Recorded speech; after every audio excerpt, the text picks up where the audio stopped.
Hello everyone, Dr. Fakir, gynecologist. This topic is very interesting, that is Ramadan and health. As a doctor हमारे पास बहुत सारे patients आते हैं और स्पेशली तो विमेन, और उनमें ये सवाल रहता है कि मैम क्या हम रोज़ा रख सकते हैं कि नहीं रख सकते हैं। तो देयर आर टू कैटेगरीज जो मैं इसमें डिस्कस करना चाहूँगी, प्रेगनेंसी और अदर वुमेन, राइट।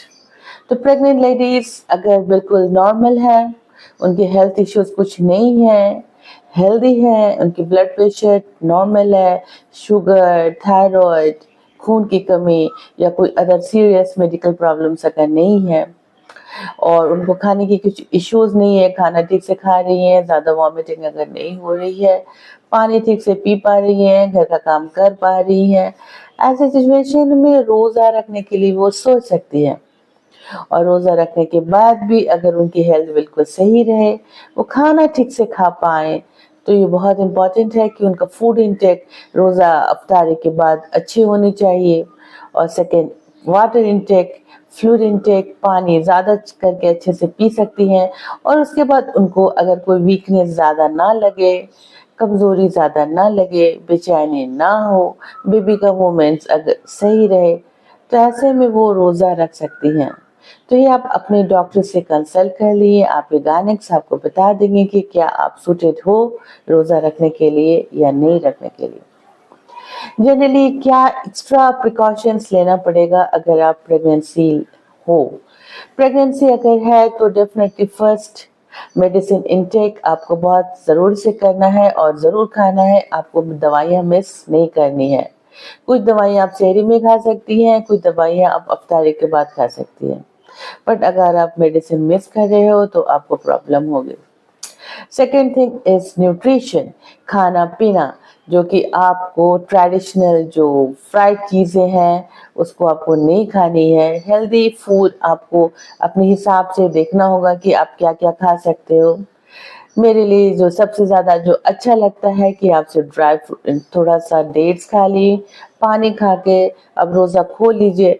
अफ्तारी जब करते हैं तो अफ्तारी बिल्कुल हल्का होना चाहिए, थोड़ा सा फ्रूट्स, ऑल द फ्रूट्स जिसमें कि वाटर कंटेंट ज़्यादा है, जैसे कि तरबूजा, खीरा, watermelon and all this things. Fruit juices P सकते हो, लेकिन वो मार्केट का फ्रूट जूसेस नहीं, लेकिन घर का बना हुआ जिसमें शुगर कंटेंट काफ़ी कम हो। शरबत वगैरह जो कि चीनी से बना होता है उसको अवॉइड करें। उसके अलावा चना खा सकते हो, चना डिफरेंट वैरायटीज, जैसे कि आप बॉइल्ड और फ्राइड और एनीथिंग लाइक दैट। अगर फ्राइड आइटम्स आप खा रहे हो, पकौड़े और समोसे, तो इस सब चीज़ों के बारे में आपको सोचना पड़ेगा, और बिल्कुल क्वांटिटी बिल्कुल मिनिमम और ना के बराबर। अगर उसको अवॉइड कर सके तो बहुत अच्छा है। रात का खाना भी अब बहुत न्यूट्रिशियस खाना पड़ेगा, जैसे कि आप रोटी खा सकते हो, चावल खा सकते हो, दाल खा सकते हो, सब्जी की क्वांटिटी, सलाद की क्वांटिटी ज़्यादा करना है, नॉनवेज थोड़ा कम खाना है। कोशिश करनी है कि रात का खाना थोड़ा जल्दी खा ले, तो मिडनाइट में खाना नहीं खाएं, अदरवाइज ब्लोटिंग और गैस की प्रॉब्लम, इनडाइजेशन, ये सब बहुत ज़्यादा होती है। सहरी के टाइम में अब दूध है, दही है, या इस तरह से हल्का सा कुछ आप खा लें। सहरी के टाइम में आप सोचोगे कि बहुत अच्छे से खा लें, लेकिन आपको उसके बाद सारे दिन आपको ब्लोटिंग और गैस और क्या प्रॉब्लम्स होता रहेगा। इसलिए आपकी जो डाइजेशन सिस्टम को बिल्कुल स्ट्रांग रखनी है, तो इसलिए खाना भी आपको इसी तरह से करनी है कि आपको मैदा, शुगर, फ्राइड चीज़ें बिल्कुल कम करनी है। सो प्रेगनेंसी के दौरान अगर आप रोज़ा रखते हुए भी आपको लग रहा है कि प्रॉब्लम्स हो रही हैं, बेबी का मूवमेंट कम हो रहा है, चक्कर आ रहा है, वीकनेस लग रहा है, कमज़ोरी लग रही है, अगर घर के काम आप नहीं कर रहे हो, तो ऐसे सिचुएशन में आप रोज़ा मत रखिए। अल्लाह ने सबको हिदायत दी है कि सफ़र में या तो फिर बीमारी में आपको रोज़ा कंपल्सरी नहीं है। आपको ज़रूरी नहीं है कि आपको रोज़ा रखना पड़े, आप इसको बाद में भी रख सकते हो, और इस दौरान आप किसी को, गरीब को खाना खिला सकते हो, और इससे आपकी प्रॉब्लम्स काफ़ी सॉल्व हो जाएगी।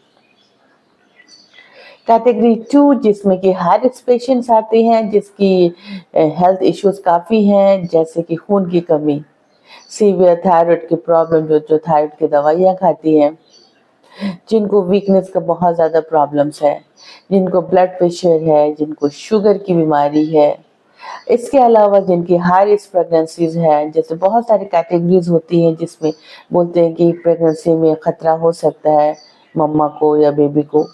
दीज आर द सिचुएशंस, हम लोग बोलते हैं कि आप प्लीज़ आप फास्ट मत रखिए।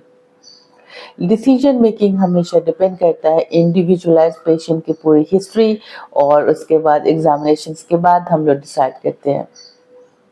But definitely you should go for this नमाज। अब नमाज अच्छे से पढ़ें, कुरान शरीफ पढ़ें, उसकी मीनिंग पढ़ें और समझने की कोशिश करें और अच्छे कामों में वक्त गुजारें। Don't spend much of the time in the kitchen or try to have more of the time in ibadat. इबादत करें आप, you can go for the donation, that is khairat, sadaqah, fitra and all these things. So a happy Ramadan for everyone.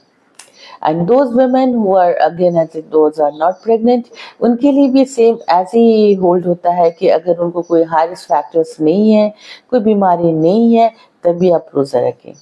बीमारी रहते हुए अगर आप रोज़ा रखोगे तो आपकी बीमारी काफ़ी बढ़ सकती है।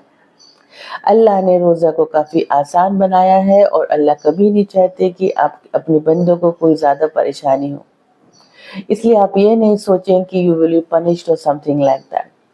आप अपने वक्त को अच्छे से, अगर आपकी तबीयत ज़्यादा ख़राब रहती है तो इबादत में गुजारें। Thank you so much. Please write in the comment box what else you want to know. आपके इंटरेक्शंस हमारे लिए बहुत ज़रूरी है, आपके सवाल जवाब, ताकि हम अपने वीडियोस का स्टैंडर्ड और इम्प्रूव कर सकें। Thank you.